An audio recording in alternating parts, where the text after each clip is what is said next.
ये mole concept की second class है और आज वाली क्लास में हमने बेसिकली दो तरह के कॉन्सेप्ट को डील करना है। पहली कॉन्सेप्ट ये ले रखी है, ये सेलेक्ट करने के पीछे रीजन ये है कि कई बार क्या होता, आप ये फाइंड आउट कर सकते हैं कितनी गैस बनी, मगर इस बात की हमेशा कन्फ्यूजन रहती कि जिस टेम्परेचर रेंज के बारे में बात कर रहे हैं, whether the given salt is stable on that और either of them is going to decompose और both of them is going to decompose. तो अगर तुम इस वाली जगह पे आके फंस गए कि इनमें से दोनों ने डिकम्पोज करना है, एक ने करना है, किसी ने भी नहीं करना, तो मुश्किल है। इसलिए ऐसे सवाल ले रखे हैं। इसके बाद दो सवाल एक जैसे कॉन्सेप्ट के ऊपर है, लगभग एक जैसे कॉन्सेप्ट है, लगभग एक जैसे कॉन्सेप्ट है। और इन कॉन्सेप्ट्स में होता क्या है वो समझ लो। ये कॉन्सेप्ट बड़े लंबे चौड़े किस्म के होते, चेन रिएक्शन जैसी। यहाँ पे इन्होंने कुछ ए बी सी ऐसे करके गैसेस लगा रखी है, इनको गर्म करा, ऑक्सीजन के साथ करा या किसी और भी गैस के साथ करा, फिर ऐसे लगाई, फिर ऐसे लगाई, फिर ऐसे लगाई और फिर फाइनली कुछ बता दिया।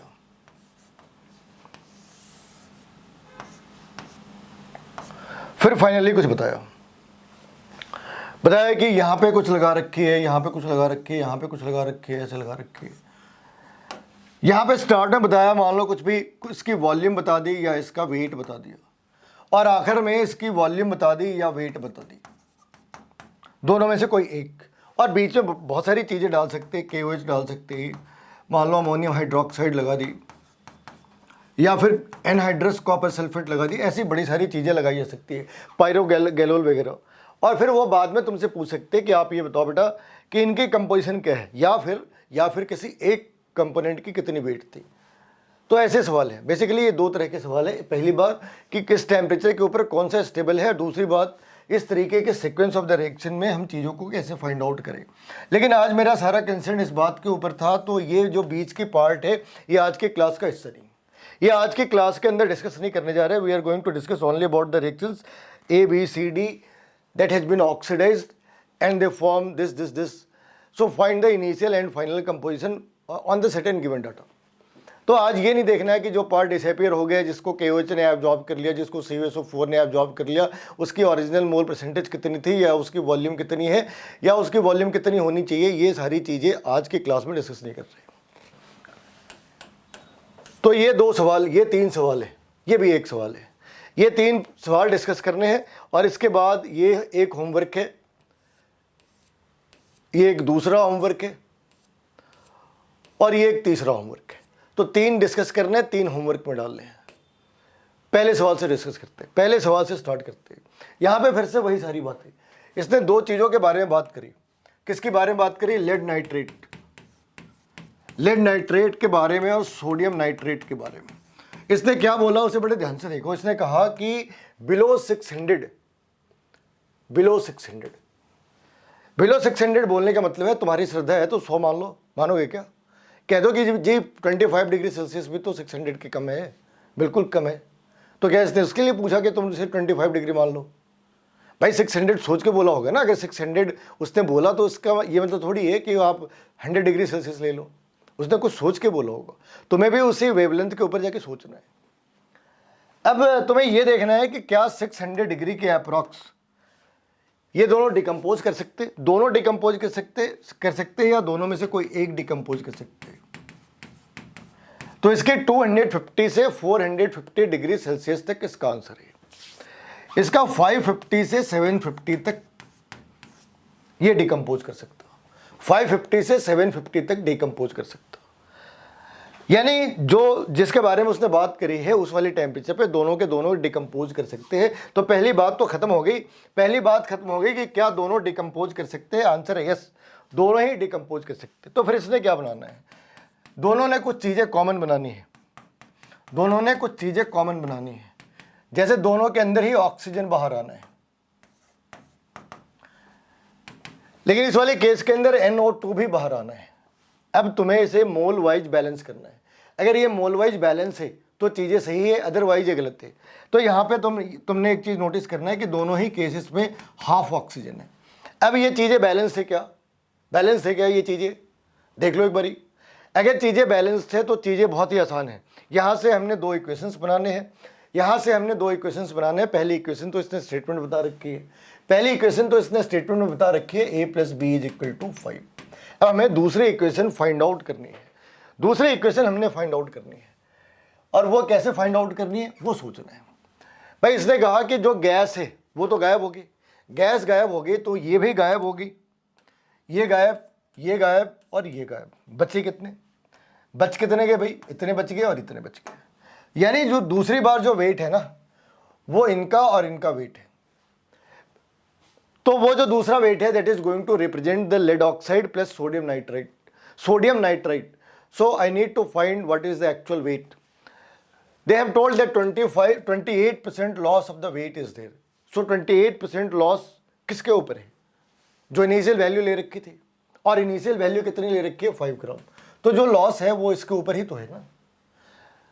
तो अगली बार जो आंसर आना है 5 से अगर हमने 28% गायब कर दी यानी 72% रहेगी, तो ये 3.6 के अप्रॉक्स, ये 3.6 के अप्रॉक्स ये वैल्यू आ जानी है, अप्रॉक्स से एग्जैक्टली।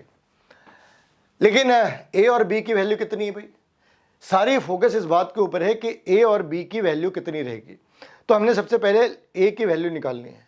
अब वो कैसे निकला यहाँ देखो, अगर हमने 1 मोल लेड नाइट्रेट ली तो 1 मोल लेड ऑक्साइड बन रहा है। 1 मोल लेड नाइट्रेट ने कितना जनरेट करा, 1 मोल लेड नाइट्रेट ने 1 मोल लेड ऑक्साइड जनरेट करा। क्या यहाँ से फाइंड आउट कर सकते, क्या यहाँ से फाइंड आउट कर सकते हैं कि कितने वेट इन टर्म्स ऑफ ए, कितना वेट हो सकता है लेड ऑक्साइड का। और वैसे ही यहाँ भी 1:1 का रेशियो है। So 1 mole of NaNO3 this is going to generate 1 mole of NaNO2। तो ये अपना ए निकल जाना है, ये अपना बी निकल जाना है, जो अलग सा मतलब जो अब नए फॉर्म के अंदर है। ए तो यहाँ पे है, इन्हें हमें एडजस्ट करना है और ए और बी के रिस्पेक्ट में इनकी वैल्यू फाइंड आउट करनी है। और ये जो नई वैल्यू है, सपोज 5/6A 3/2B ऐसे करके आते हैं, तो वो वैल्यू आनी चाहिए 3.6। उन्हें ऐड करा, दो इक्वेशंस को ऐड करा, फाइनल आंसर। कोई शक है? क्या करा, पहली इक्वेशंस दे रखी है a + b = 5। उसके बाद इसने खुद एडमिट करा कि there is the loss of 28%, so the loss of the 28% is going to count for 3.6 gram. But 3.6 gram of what? It's a lead oxide plus NaNO2. Then how to find what the weight of lead oxide is there, what the weight of NaNO2 is there? Answer is very simple. I will find that this x gram PB lead nitrate is going to generate y gram lead oxide. So a gram lead nitrate will generate this amount. In the same way, y gram of, or let it be z gram of sodium nitrate is there. Z gram of sodium nitrate generates let it be x gram of NaNO2. So b gram of sodium nitrate will generate. So I will get the answer in terms of A and I will get the answer in terms of B. तो इस वाली case में हमने 1 मोल lead nitrate निकालनी है। तो 1 मोल lead nitrate कैसे निकाला? Given weight by molecular wait. किसकी मॉलिक्यूलर वेट? लेड नाइट्रेट की। किसकी मॉलिक्यूलर वेट? लेड नाइट्रेट की।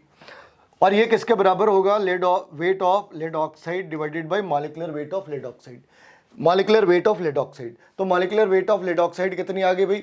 Molecular weight of lead oxide आ गई 223। तो हमने क्या करना है, हमने अब वापस इसकी वेट फाइंड आउट करनी है। किसकी? लेड ऑक्साइड की। कैसे निकाला?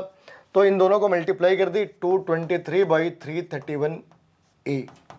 इस वाली वैल्यू को यहाँ पे पुट कर रहा हूँ, 223/331A प्लस, अब हमने बी फाइंड आउट करना है। बी कैसे फाइंड आउट करा? वापस वैसे ही लिखा।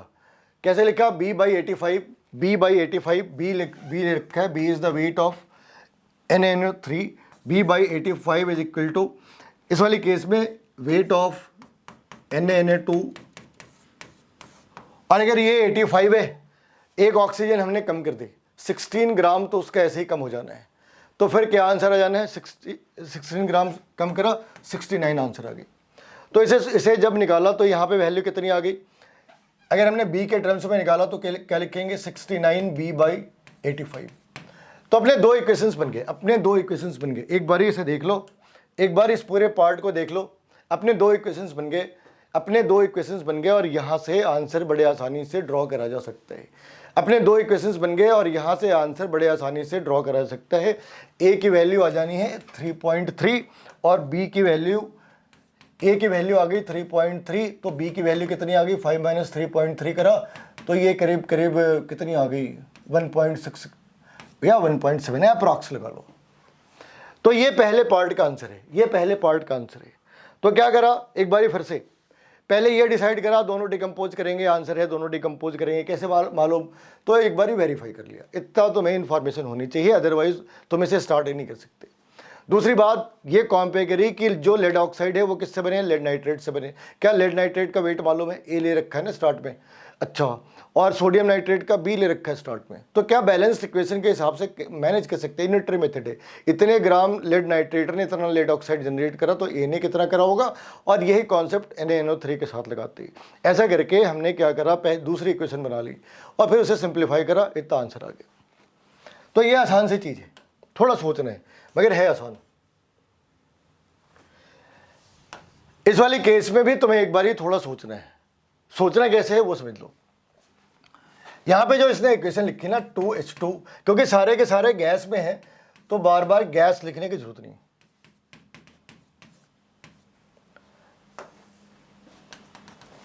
अब यहां पे सारे खेल इस बात के ऊपर है कि इसने कहा 80% गायब हो जाने हैं।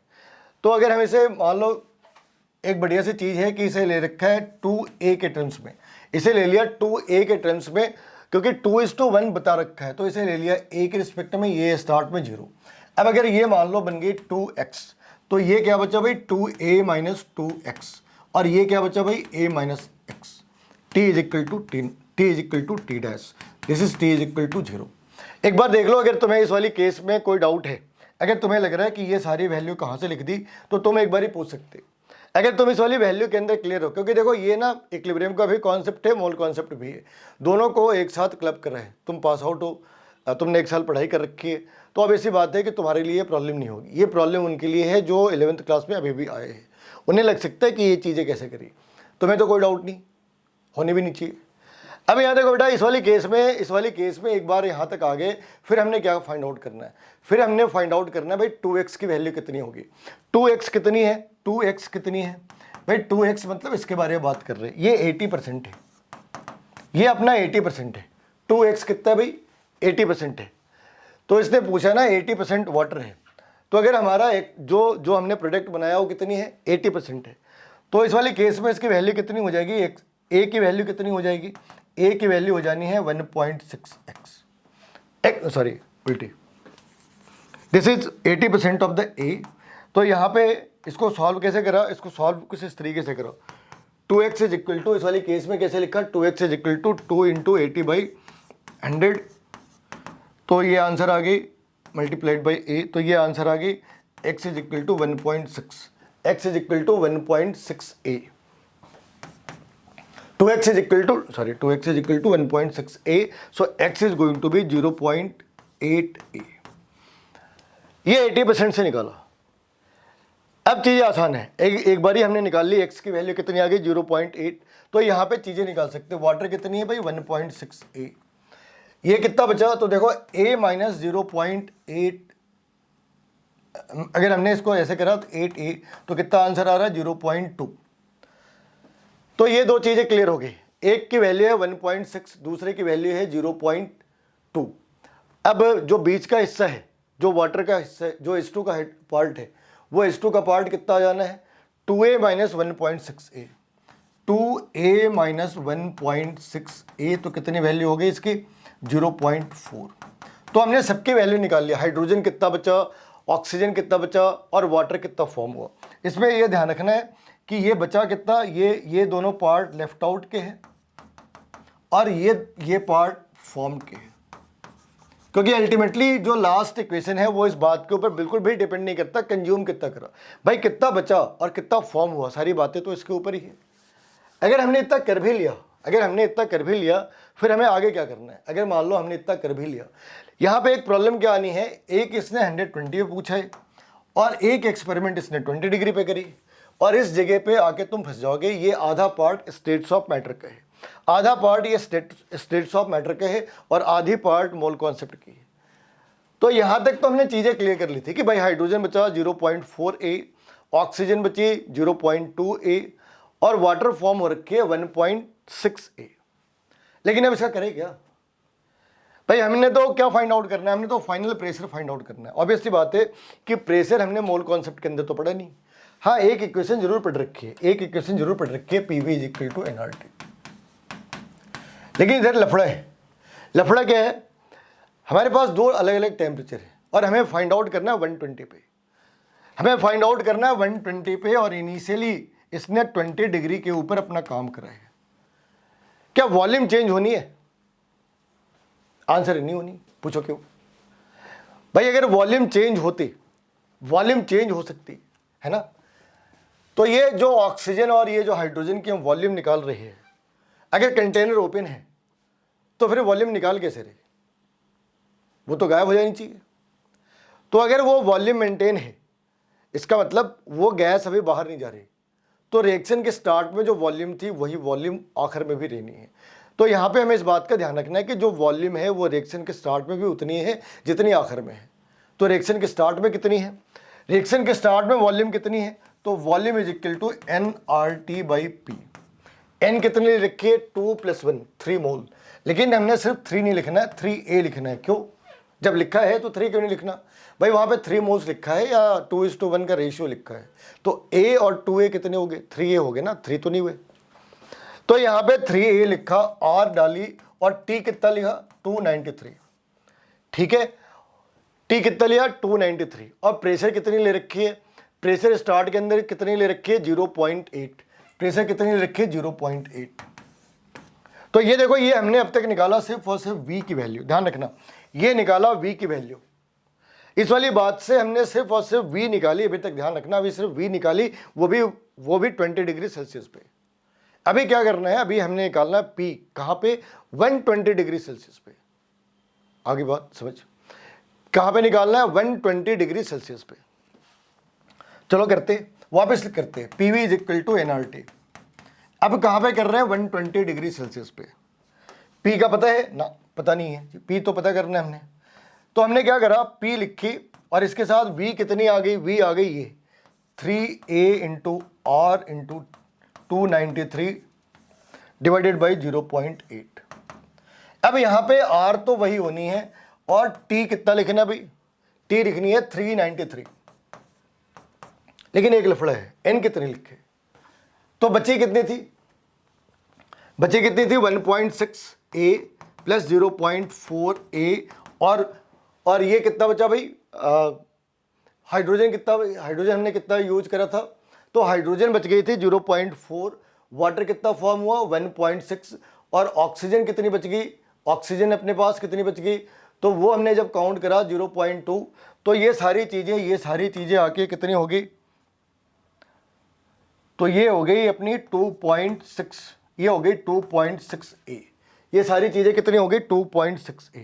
तो यहाँ पे हमने वैल्यू पुट करी 2.6A। अब हमने क्या निकालना है? हमने P निकालनी है। इस वाली पार्ट को नीचे ले गए, उस वाली पार्ट को ऊपर लेकर आ गए।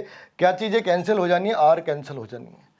बाकी जब इसे सॉल्व करा तो P की वैल्यू कितनी आ गई? इसकी P की वैल्यू आ जानी है करीब करीब 0.85 के अप्रॉक्स, 0.85 के अप्रॉक्स, या 86 लगा लो, 86 लगा लो।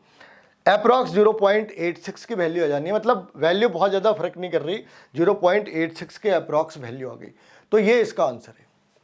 नेक्स्ट सवाल है वो ज़्यादा कंफर्टेबल है। नेक्स्ट सवाल ज़्यादा कंफर्टेबल है। इस वाले केस में क्या करना है वो समझ लो। इन्होंने 3 रिएक्टेंट ले रखे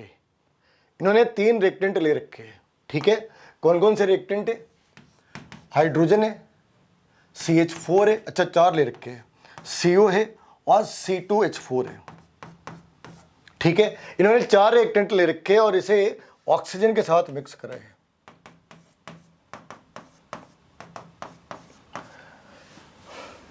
इसे ऑक्सीजन के साथ मिक्स करो। यहाँ पे एक बहुत ही इंटरेस्टिंग सी चीज़ क्या है कि इन्होंने जब इसको गर्म करा, ठीक है ना, इन्होंने इसको गर्म करा, एक्सप्लोड का मतलब है गर्म करा धमाके के साथ। तो जब धमाके करे तो जितने भी प्रोडक्ट होंगे, क्योंकि इसमें जो बाई प्रोडक्ट है वो तो गैस बनना है, जो वाटर है वो भी गैसेस फॉर्म में होनी है। लेकिन कहानी के अंदर ट्विस्ट क्या है कि आपने इसे कूल डाउन करा, यानी कि जब तुमने इसे कूल डाउन करा तो ये वाटर जो इनिशियली गैस था अब वो कन्वर्ट हो जाना है लिक्विड के अंदर। इस बात का तुम्हें ध्यान रखना है, अगर यहाँ पे कूल डाउन टू ओरिजिनल नहीं लिखा होता तो आंसर कुछ और थे, बिल्कुल अलग से आंसर थे। कूल डाउन करा तो आंसर कुछ और होने। तो एक बार तुम्हें क्वेश्चन को आखिरी लाइन तक, आखिरी वर्ड तक पढ़ना है। अगर इसने कूल डाउन वाला वर्ड यूज नहीं करा होता तो ये बनता तो इस तरीके से, आंसर इसके अलग होने थे। अब इसके आंसर अलग होने, क्यों? अब हमने वाटर वाला पार्ट गायब कर देना है, क्योंकि ये सारी चीज़ें गैसेस स्टेट के अंदर हमने फाइंड आउट करनी है। ये सारी चीज़ें गैस है तो गैस के अंदर फाइंड आउट करनी है। तो यहाँ पे हमने क्या करा कि इन सबको, ये सारी चीज़ें ली, अब इनको यूज करा। तो अगर इसने यूज करा तो क्या बनाया इसने? H2O। इसने क्या बनाया? CO2 plus H2O। इसने क्या बनाया? इसने क्या बनाया? CO2 बनाई। इसने क्या बनाया? इसने बना दी CO2 प्लस H2O। ऐसा करा? ऐसा लिख सकते ना? ऐसा लिख सकते नहीं लिख सकते? एक बार बताओ, ऐसा लिख सकते नहीं लिख सकते? ऐसा लिख सकते।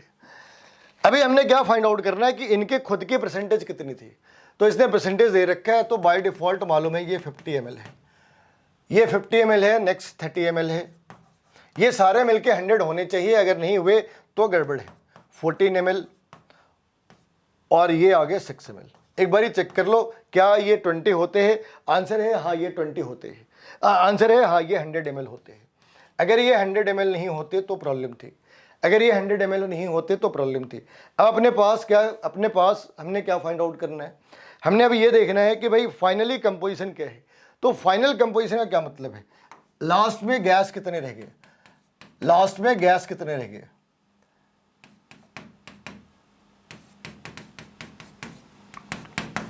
What volume of gases are there?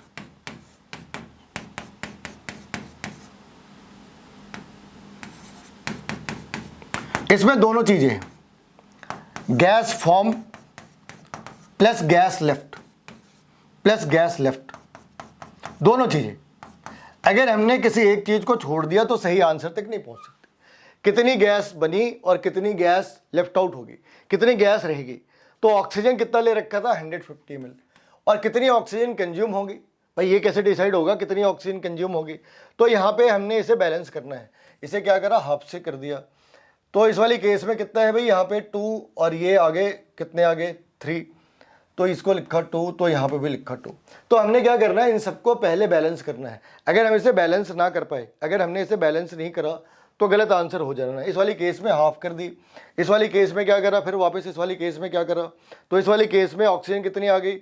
यहाँ पे 2 लगाई तो हो गए 6 मीन्स 3। तो यहाँ पे देखो 50 ml ये है, तो ये कितने ml हो गए? 25 ml। ये कितने ml हो गए? 25 ml। ये कितनी ml हो गई? 30 है तो ये हो गई 60 ml। ये 14 है तो कितनी ml हो गई? 7 ml। ये 6 ml है तो कितनी हो गई? 18 ml। इन सबको जोड़ देते, इन सबको जोड़ दिया तो कितने आ गए भाई? इन सबको जोड़ दिया तो कितने आ गए? 100 टन। इन सबको जोड़ा तो कितने आ गए? 100 टन। ये आ गए 110 ml, ये आ गए 110 ml। और हमने ले कितना रखा था? 150। तो ऑक्सीजन लेफ्ट कितनी है? 150 माइनस 110। ऑक्सीजन का तो आइडिया लग गया, ऑक्सीजन का तो आइडिया लग गया, लेकिन अभी जो गैसेस बनी उसका आइडिया नहीं लगा। अभी जो गैसेस बनी उसका आइडिया नहीं लगा। और वो आइडिया कैसे लगाना भाई? वो आइडिया लगाना है कौन सी चीज़ें बन रही। वाटर को तो हमने यूज नहीं करना, CO2 और CO2 के बारे में डिस्कस करना है। कितनी CO2 बन रही? तो यहाँ पे CO2 कितनी बन रही भाई? यहाँ पे किससे कितनी CO2 बन रही? तो अगर तुमने इसे फाइंड आउट करा कितनी CO2 बन रही, वापस इसी वाली जगह से 30 ml से 30 ml बन रही, 14 ml से 14 ml बन रही, और इस वाली केस में हमने 2 से मल्टीप्लाई करना है, 6 ml से 12 ml बन रही। सो 30 ml plus 14 ml plus 12 ml, तो ये कितने हो गए? 56 ml। एक बार फिर से देख लो ये बने कितने। इस वाली केस में ये बन गए कितने? 30 ml से 60 ml। इस वाली केस में 14 के 14 रह गए और इस वाली केस में 12 हो गए। तो ये टोटल कितने हो गए? टोटल हो गए 56 ml। तो CO2 की वॉल्यूम कितनी होगी? 56 ml। अब इसने परसेंटेज अगर पूछा हो तो परसेंटेज में निकाल सकते। कैसे भाई? ये है अपना 40 ml और ये है 56 ml। तो एक पार्ट तो है 40 ml 56 ml। परसेंटेज पूछा होता तो कैसे करते? 56 प्लस 40 कितने हो गए भाई? 96। तो 40/96 मल्टीप्लाइड बाई 100, अगर इसने परसेंटेज पूछा होता तो, और ये परसेंटेज किसकी होती, ऑक्सीजन की, और इसकी जितनी आ गई 100 से सब्सट्रैक्ट कर दी, दूसरे की आंसर आ जानी है। अब प्रॉब्लम ये है ना कि ये जो पार्ट्स है ना, ये मेंस के अंदर तो बिल्कुल नहीं पढ़ाते, है ना, और इस वाली पार्ट के बारे में बहुत ज़्यादा डिस्कशन भी नहीं करते, मगर एडवांस के अंदर ये चीज़ें आ जाती है। अभी तो वो उस बात को डिस्कस ही नहीं करा कि जो गैस जनरेट होती है वो KOH के साथ रिएक्ट करती क्या, वो हाइपो के साथ रिएक्ट करती क्या, वो एनहाइड्रस CuSO4 के साथ रिएक्ट करते क्या, वो पार्ट अभी नहीं करा, ये पार्ट भी हमें करना है। लेकिन ये 3 जो थे आज के सवाल थे। अब इसके बाद हमने इसमें 3 होमवर्क भी लगाने हैं। अब ये 3 होमवर्क है, ये पहला होमवर्क है, तुम चाहो तो इसके स्क्रीनशॉट लगा सकते, ये अपना दूसरा होमवर्क है, इसके भी चाहो तो स्क्रीनशॉट लगा सकते, और ये अपना थर्ड है। ये एक बार ट्राई करो, बन गए तो ठीक है, नहीं बने या फिर अगर तुम्हें मालूम करना है इसके आंसर क्या है तो वो आंसर भी कमेंट बॉक्स के अंदर लिखा जा सकते है। अगर बहुत ज़्यादा प्रॉब्लम है तो पूरी वीडियो बनाई जा सकती है, अदरवाइज जितनी क्लासेस जितनी पढ़ा दी उसके बेसिस पे ये 3 प्रॉब्लम तो सॉल्व होनी थी। अभी इसके दो वीडियो और बननी है, एक तो जहाँ पे रिएक्शंस हो रही, और दूसरी जहाँ पे हम सोडियम कार्बोनेट और सोडियम बाइकार्बोनेट जैसे चीज़ें लेते हैं, फिनोप्थलीन या बाकी जो इंडिकेटर्स वगैरह ले रहे हैं, फिनोप्थलीन जैसे इंडिकेटर्स ले रहे हैं, उनके ऊपर भी रिएक्शंस हैं और उनके ऊपर भी सवाल आते हैं। इसके बाद चैप्टर नंबर 2 स्टार्ट करना है।